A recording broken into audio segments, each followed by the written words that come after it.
Welcome everyone. Thank you for joining our Evolve 365 Microsoft Tips and Tricks session today. We wanted to start this weekly series to give simple and easy tips that anyone can go back to their desk and quickly implement.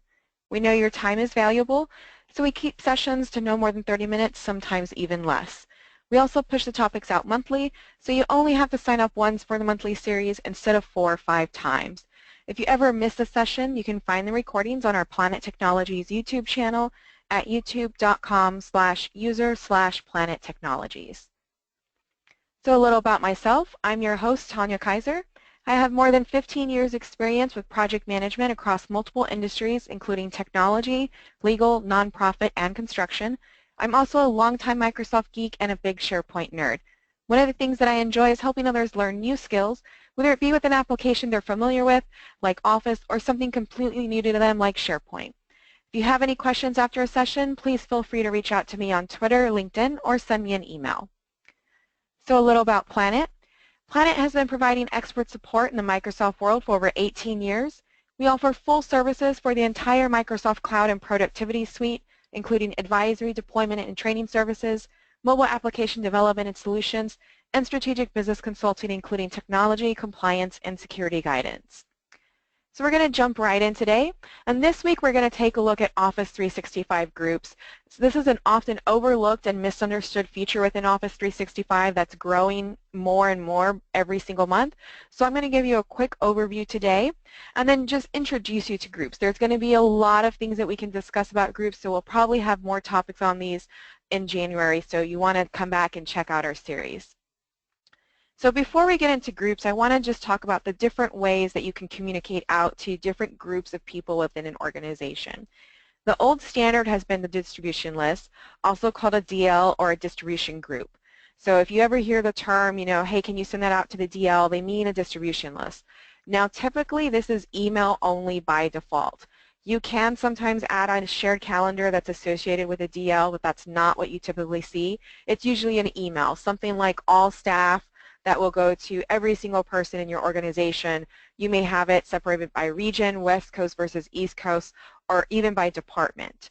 So the thing about DLs is that they're normally managed by the Exchange admins and they're not touched by a user at all. When you're a new hire, they may have a process that you're automatically included by your department, by your region, and by the all-staff DL, and that's just part of the back-end work that a lot of the Exchange and AD admins take care of.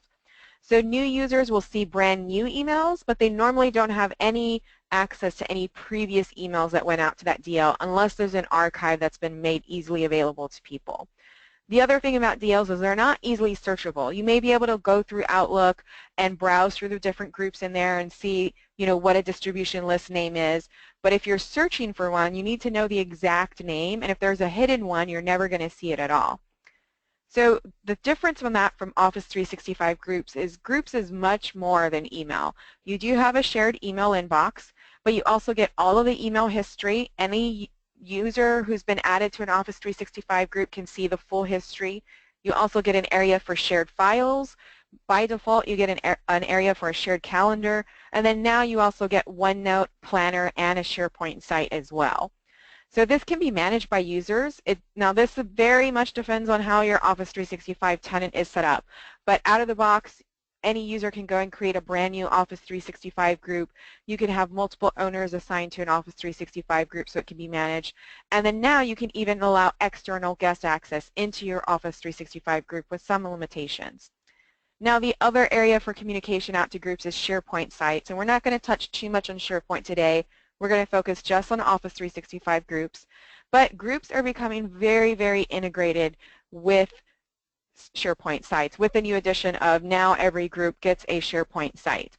And SharePoint, of course, adds additional capabilities, like if you wanted to have a landing page for maybe you have a finance department, SharePoint site, you want to introduce the finance department, maybe you have a form for a process for requesting a check or some other kind of reimbursement. A lot of that information can live on a SharePoint site. So by no means are Office 365 groups wiping out the need for SharePoint. It's just one more piece in the collaboration tool that Office 365 is giving us. So let's take a closer look at using an Office 365 group versus using a distribution list.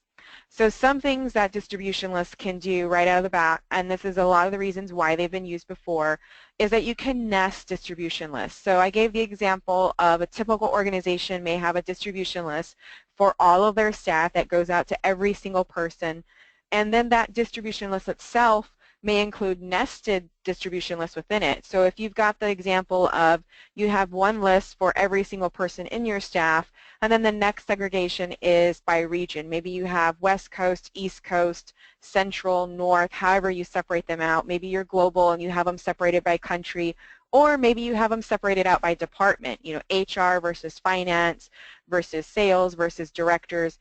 That one all-staff DL can include all of those other DLs within it.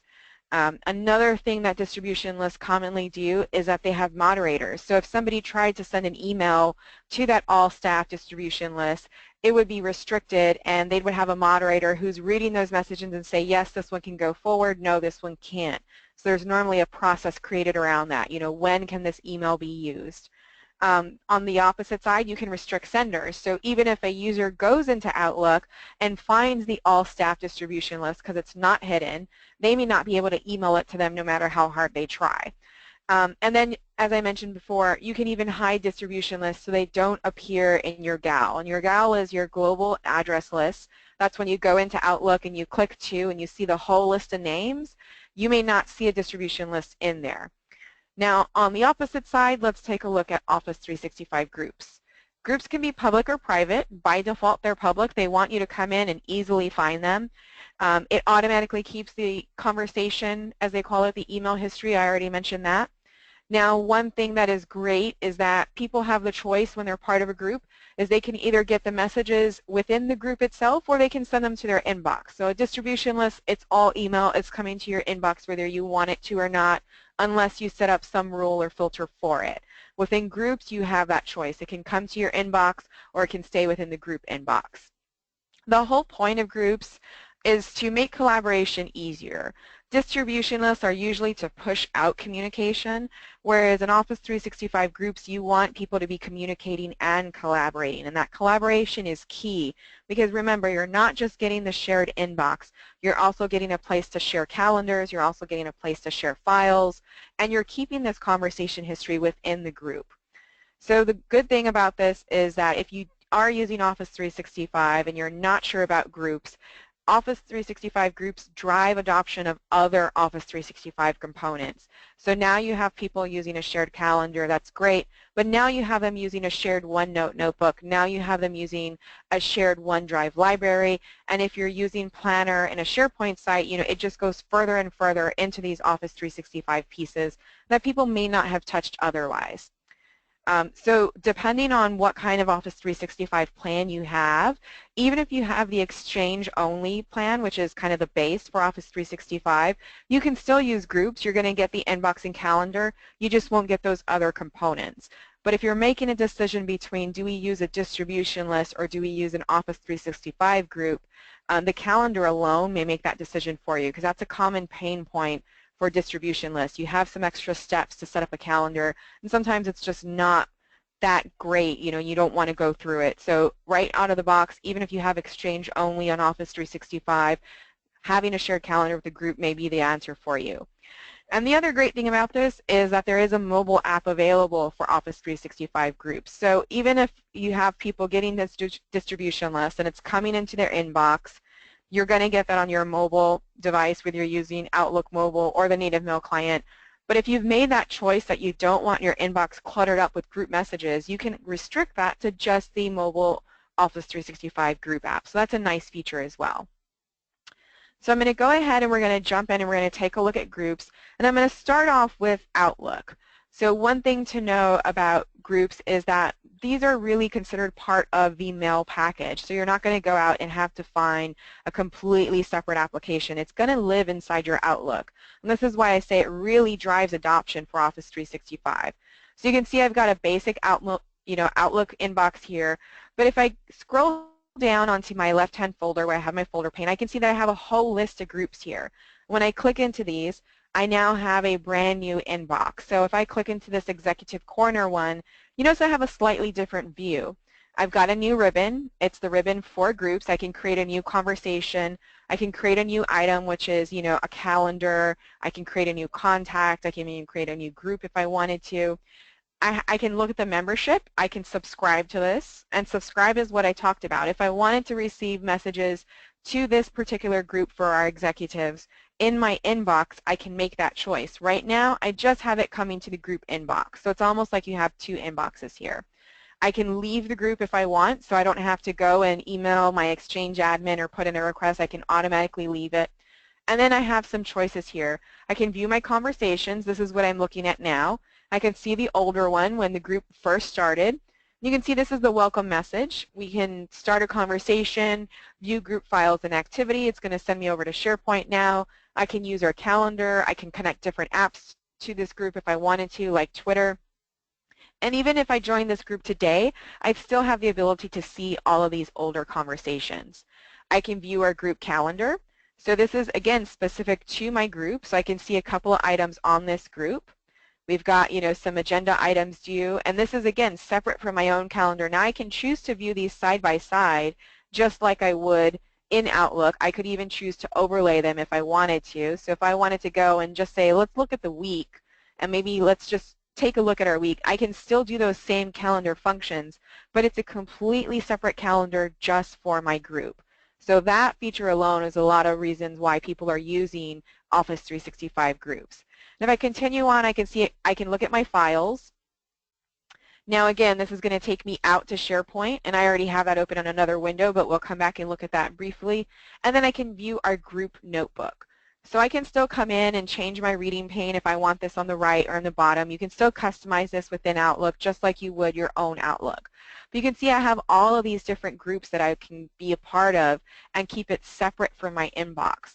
So while email is always going to rule and always control it, groups help us be a little bit more organized. We're not relying solely on email. We have our calendar, so we can schedule calendars just for this particular group of individuals that we're working with. And then remember, group now allows external access. So if that is allowed by your Office 365 admin, maybe this is a project that we're working on for our new board of directors and none of them are quite within our tenant yet, we can still add them to this group while they're on the outside with their existing email, and they can still have access to the calendar and some of the files. So if I click through a couple of these other groups, when I go to the new products one, you can see it's going to have the same kind of layout. This online marketing one, you can notice that my menu changed slightly on my ribbon. If I click back to new products, I have membership where I can subscribe or leave, or I have members where I can view who's part of our group and even add people because they've given me that choice. But when I click into online marketing, I have the ability to come in and edit the group, and that means that I'm a group owner. So depending on what your position is within the group, if you create a group, you're by default the owner. You can also be assigned an owner, and groups can have up to 10 owners. You may have some different options here. So I can come in and I can edit the photo for the group that shows up. I can modify the name. I can modify the description. And then you can see I can even add members. And I can also see, do I want to subscribe new members so they receive those conversations in their inbox. I usually let members decide that, so they choose it on their own, but if you've got a group of really, really new people, you may want to check that box for them. So again, based on what my role is for the group, my menu changed. But this is pretty much it. It works very similar to email, except I have the ability to view that shared calendar, view files, and view our shared notebook. So I'm going to jump over to viewing this on Outlook Online. And let me just get into that menu really quickly.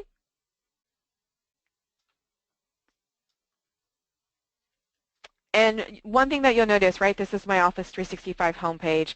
You're not going to see a tile here for groups. The same if I go to the app launcher. There's no tile here for groups. This is all done through mail. So I'm going to open up my mail.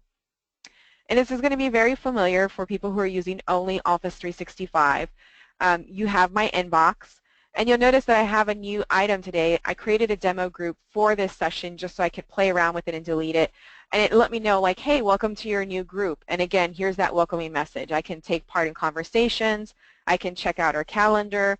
I can share our notes. I can view files. If I want to connect apps, I can do that. And it's reminding me that there's also a mobile app for that. And then it's giving me a message I can go to the group. So every person that you add is going to get that introductory message. But directly from within my Outlook pane, I can scroll to my groups and view each one. We were looking at that executive corner. So we can see, again, here's our conversation view. I can view all the conversations. And you'll notice we've got directly on our charms bar the files. Now, since I'm already online, it's going to show me those list of files directly within my Outlook Online mobile. You'll notice that it still says Outlook. I haven't changed my location within Office 365. I can see that there's a template here that we've created it, when it was created, who was modified by. Very similar to SharePoint or OneDrive, I can change that from a tile view or a list. I can look at our calendar, again, directly within the Outlook window here, so not changing much there. And I can also change, how do I want to view that? Do I want to view it on the month? Do I want to view it on the day? Very, very similar. Now, when we click Notebook, it will take me to our online notebook. And you'll notice it has a little separation bar there. So things that I can view directly within Outlook, conversations, file, and calendar. Those notebook, planner, and sites are going to take me outside of the Outlook and send me over, in this case, over to our OneNote notebook that anyone can come in and add pages to. The same thing, if I click Planner, it's going to take me over to our Planner site. So this is one more component of Office 365 that it's allowing people to use. And I don't think we've done a tips and tricks session on Planner, so we may add one of those for January as well. And then that last piece there is our site. And this is a recent addition that they announced at Microsoft Ignite back in September, that every Office 365 groups is now going to get a SharePoint site. So when you're looking at this, a natural question is, well, I already have files, and I already have a calendar, and I have a notebook, and I have Planner, and I have a site. Why would I need an Office 365 group if I can just go out and create a SharePoint site? And to me, the deciding factor is, what is the end result for your work product? If this is a project team, and maybe you're coming together to, finalize the process for your executive council or your executive board of directors, agenda templates, you don't need a long-term SharePoint site. You want to work on these files together, do some planning, get the work done, and then move on. Where a SharePoint site would come in, if maybe you're the finance group and you want the finance group to have an area where they're logging all of their conversations, very much like our new products team. There's, one thing in here, but if we go to project management and engineering, we can see some of these have a lot more conversations. If you want that complete record of all of the conversations among your team, whether it's a department or a project team, groups fits that niche in there. Now on the SharePoint site, that would be very similar to the news feed, but the news feed isn't going to, keep going and going and going. That's a web part on your SharePoint site that can be removed at any time.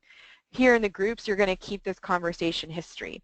But you may also want that SharePoint site for your longer term needs. So if you're the finance department or the HR department, the SharePoint site may be your outward facing site to your users, even if your users are other internal people.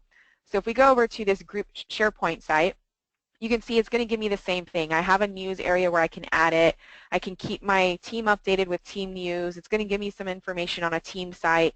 But remember, on a SharePoint site, I can build out pages.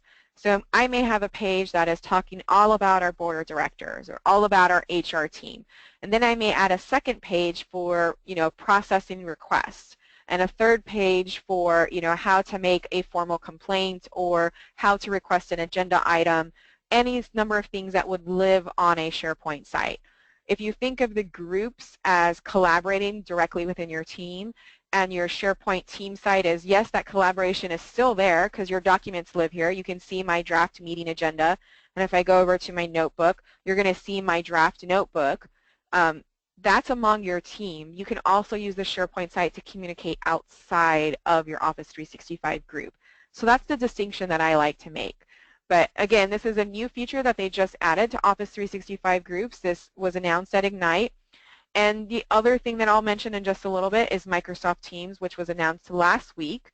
So again, this is just a quick look at the way that you can connect with your team. This is designed to be, a group collaboration, so not the organization as a whole, but your actual group conversation. So I'm going to switch back over to my slide deck really quickly. And this is the one thing that I did want to show about this. is when you're creating a brand new Office 365 group, if you've seen enough here and you love the fact that you can keep the conversation history and you automatically have a shared calendar, you know, okay, the next step is how do I get this group created? Now there's a couple of different ways, and this is always giving with the caveat that your Office 365 admin may be controlling this. So that's one thing to keep in mind is, you know, I'm going to show you this process, but if you really, really don't, you know, get any of these buttons or options, then you may want to find out who your Office 365 admin is, and they'll create the group for you. So from within Outlook itself, if you're using the desktop application, you can create the new group if you have it on the ribbon, and if you don't, because I've seen this disappear, come and go with updates, you can always type it in the tell me what you want to do box. I think it's a lot easier to create a group when you go to Outlook Online. So if you're not living in Outlook Online every single day, I'll show you how to do that in just a few minutes. But some things that you want to think about before you even go in and create that group. You want to decide on a name and a description. I love including the description because if people are searching for different groups, you want to give them some information. You don't want to have a name like Megan's Demo, like I created earlier, and then no description. In my description, I said, you know, this is used for training purposes to explore group settings, some kind of description in there. Decide if you want it to be public or private. By default, all groups are public automatically. And then you want to decide who's going to be in your group. Now that may be a given if you're creating a group for your actual team. Maybe you're part of the HR team, but your team itself, you know, it's HR department and then your team is new hires. There's a given. You want people who are on your team. But maybe you want to include a few people that you work with outside of your immediate team, like who would you go to for an escalation or who would you go to for a review item. There's that checkbox to subscribe people, so think about that. And then once you've decided on those things, your group is created and you can start working. Now, for managing your group, if you take over a group from a person, maybe they change roles or they're now handing over ownership, you can come in and change that group from public to private. Maybe that's done because the group was created for a specific project that's now completed. You want to change it over to private. Or maybe you're doing some management and cleanup. You're changing the purpose of the group. And the examples that I gave, I showed our executive corner, which is public, and now we're going to make it private, and we're going to make a brand new group for people to access information. So I'm going to go back into Outlook. And you'll notice that on my Outlook, I'm going to go into my email now. And normally where you would see the group button is kind of at the end here between tags and find. You would have a button for new group and membership. If you don't see that, it works really well to create new group and you can see this button here. So from within Outlook, this is what you would do. You would come in, you would either, if you have the button on your home ribbon from within email, you would click that, or you can just type in create group and it'll bring it up for you. And again, you decide if it's public or private. This is where you choose the name. So I'll just type in demo group, and you can see it's checking the availability. Because remember, everybody is getting a shared inbox. So if I came in and started typing, you know, executive corner, I'm probably going to get an error here and say not available because we know that group already exists. So it's doing this check for you. You can decide if it's public or private, and then you get that checkbox. I actually prefer to create these from Outlook Online because then you can fill in the description and do some of that other information there. So if I scroll over to Outlook Online, you'll notice that you have a plus sign right next to group. So even if I'm in my inbox itself, we can expand this. Anytime you go to that groups menu where you go back to your folders, you're going to have that plus sign, and it's really easy to create a group from there. If it lets me go back to my folders, it's just thinking there a little bit. Let me close out of these other windows really quickly. So it's just really easy to create this from Outlook Online. I'll just open up my mail again. And this way you can automatically get everything going that you need to directly from within your mail environment. So I'm just going to open this up one more time so it shows me my plus sign. So once you hover over groups, give it a little minute to refresh, you're going to get that plus sign, and you can see all of my groups are here. I can even click more and see even more groups. But again, I've got the option in here to create a brand new group. And you can see here there's also discover. So like the distribution list, I would have to know the exact name. If I wanted to come in and discover, I could just come in and search. But you see it's a very similar interface. So I'm just going to say demo group for this one. It's going to check my ID. And it's going to, I don't have to put anything in there. If I wanted to modify the name, I could, but it's going to tell me it's available. And I'm just going to say, a short description.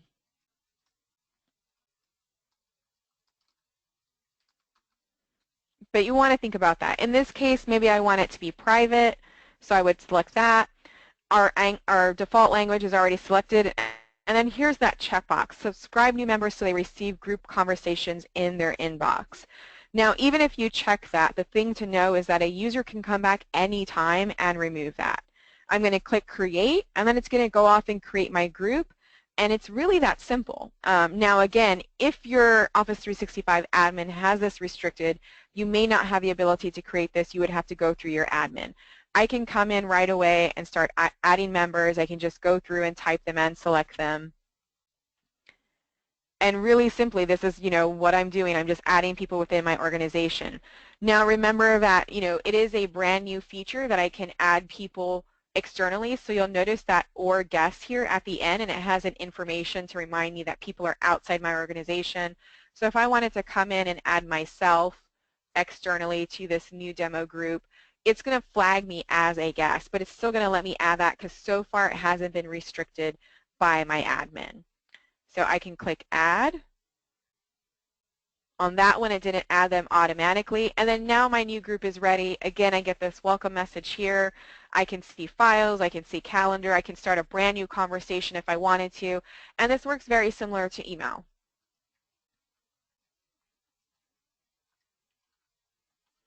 And we can click send, and automatically this is going to come in to the conversation inbox for the group. But remember that I also click subscribe. So this is going to come into everybody's inbox as well. Now, one of the things that I can look in here is I can see who my members are. And you'll notice that the guest member will be identified once those get approved. So again, this is a great way. I can see all. I can see who the owner is. Megan's the owner. And then I can see the guest. It didn't add that guest member. It may be restricted on my admin side. But that's all there is to it. We've got a group created that easily. We didn't have to go through any approval process with our Exchange admin. And this is the bulk of it. So I'm going to switch back over to my slides. You can see again, if you can't do it from Outlook, go into Outlook Online, create it there. And if you're still not seeing that option, then you probably have to go and check in with your admin. Now, the one other thing that I want to show really quickly is if I wanted to come in and edit this group, I click my gear and I can edit the group settings. And this is where I can change the name. I can change it from public to private. I can say let people outside the organization email the group. Since we do allow external access, we may want them to be able to access info but not send email, so there's some choices there. Or if I wanted to, I could come in and delete the group as a whole. So you get those extra steps when you're the owner of a group. So a couple of things to be aware of. Some distribution lists can be converted to Office 365 groups. So if you are an admin and you're wanting to do that, you may want to look up some of that information on the Microsoft support sites. It all depends on how the distribution list is set up. For example, if there's nested DLs, that won't migrate. You may have to recreate it. Again, and this would be done by one of your admins. And this is a choice that a lot of organizations are facing right now. So I've already mentioned this a few times. Creation of Office 365 groups may be restricted in your organization. That is a choice that they can make. They may want to tightly control it. Because if you can imagine, as a regular user, I could go in and create a whole bunch of groups right away. And then we have Office 365 group sprawl the way we have distribution list sprawl. So distribution lists are a little bit more restricted because they have to be done by admins. And sometimes you want that control on it. External access is now allowed. That is something that an admin in Office 365 can turn on or off. So even if you see that it looks like you can add somebody externally, you may not be able to. They may have decided on the whole tenant they don't want that to happen.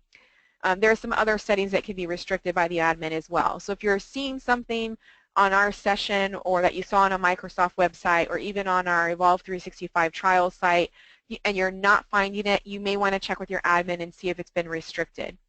So some tips. Remember, you can change how you receive group messages at any time. You can choose to subscribe to them in your inbox, only see them in the group inbox, only get replies, and again, you can change that at any time from the ribbon. Whether you're a member or an owner, that's always available. You can favorite a group to always have it at the top of your list. So if there are a lot of groups in your organization, very much like a SharePoint site, you would go in and favorite that, click the little star, and it'll always show at the top of your list. And I mentioned this before, a group can have up to 10 owners. So even though I'm one owner, if you have a large project, you can nominate other people to be able to come in and edit settings and moderate the group a little bit. And the number one reason why some people restrict group creation to their admins is a user can go in and create up to 250 groups. So I don't know why you would need 250 different groups unless you're a very, very large organization, but it's just something to be mindful of.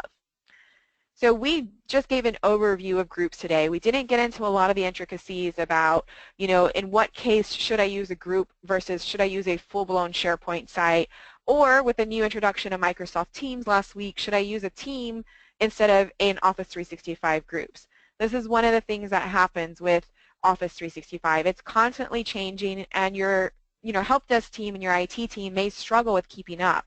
So Planet Technologies has a subscription-based help desk as a service called Evolve 365, and its sole purpose is designed to increase end-user adoption and help evolve your organization to be more productive.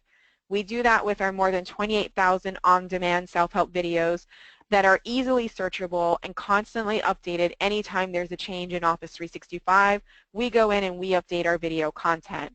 All of this content can be accessed by your end users whenever they like, so they learn at their own pace. And we can also help notify you when there's changes in Office 365 and when our content has been updated. We have available add-ons for live support and vision and planning sessions as well if you're really struggling with Office 365 or you're going through some new deployments and you need that additional help desk support. And every subscription comes with a dedicated Office 365 trusted advisor like myself.